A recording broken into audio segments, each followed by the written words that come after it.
Hello बच्चों, let's read the question. So इस question में बोला गया है कि इन अ डीएनए स्ट्रैंड, एक डीएनए स्ट्रैंड में the nucleotides are linked together by, nucleotides जो प्रेजेंट रहते हैं वो किससे लिंक रहते हैं, that we need to tell. जहाँ पे ऑप्शंस हमें दिए गए, A glycosidic bonds, B phosphodiester bonds, C peptide bonds and D है hydrogen bonds.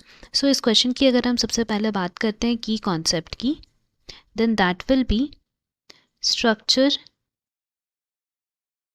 Of DNA. DNA के स्ट्रक्चर के बारे we will be talking here. Now सबसे पहले अगर हम लोग बात करते हैं डीएनए स्ट्रक्चर की here, then we need to know one of the most important thing is that they are double stranded and इनकी डायरेक्शनलिटी की बात करें अगर हम लोग, देन बोल सकते हैं कि उसमें एक स्ट्रैंड रहता है which goes from 3 prime to 5 prime and another strand is anti parallel to it, that is 5 prime to 3 prime.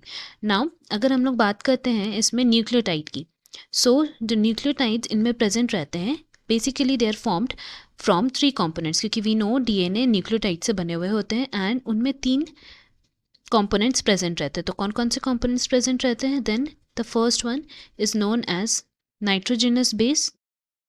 Now if we talk about nitrogenous bases, then यहाँ पे प्यूरीन्स एंड पायरीमिडीन्स रहते हैं, वेयर प्यूरीन्स में क्या क्या आ जाते हैं, that is adenine and guanine, और पायरीमिडीन्स में आ जाते हैं thymine and cytosine. Whereas हम लोग को ये बात याद रखना है कि if we talk about DNA तब थाइमीन रहता है, but in place of thymine we have uracil in case of RNA.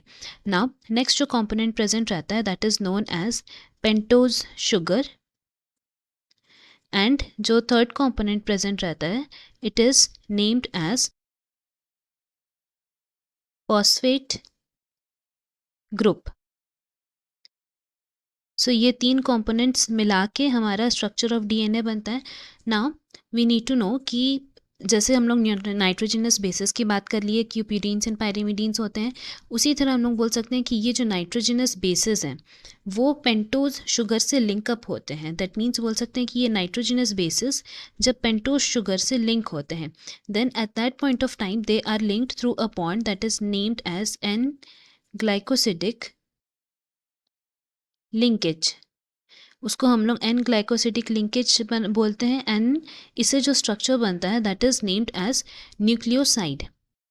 Now we can say कि जो पेंटोज शुगर और नाइट्रोजनस बेसिस को मिला के हमारा कौन सा स्ट्रक्चर बना था, nucleoside. Now this nucleoside joins with that of the phosphate group. तो इसका लिंकेज फिर किससे होता है, फॉस्फेट ग्रुप के साथ। So here we can write phosphate group, and ये जो फॉस्फेट ग्रुप के साथ लिंकेज होता है वो कहाँ पे होता है, then they are linked at the 5 prime carbon position जहाँ पे OH ग्रुप प्रेजेंट रहता है।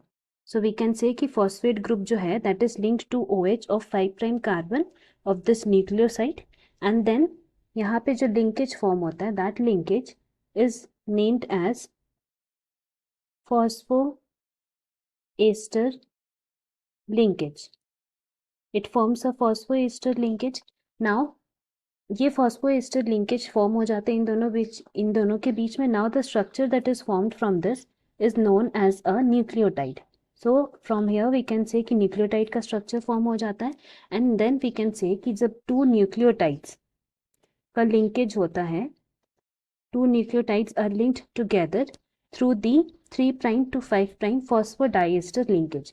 So बोल सकते हैं कि इनके बीच में जो linkage होता है that is named as phosphodiester linkage to form a dinucleotide. So इस तरह dinucleotide का formation होता है, and hence we can say nucleotide में लिंकअप कैसे होते हैं in a particular DNA strand, then we can say they are linked by phosphodiester bond, that is option B is correct. Hope you have understood it well. Best of luck. Thank you.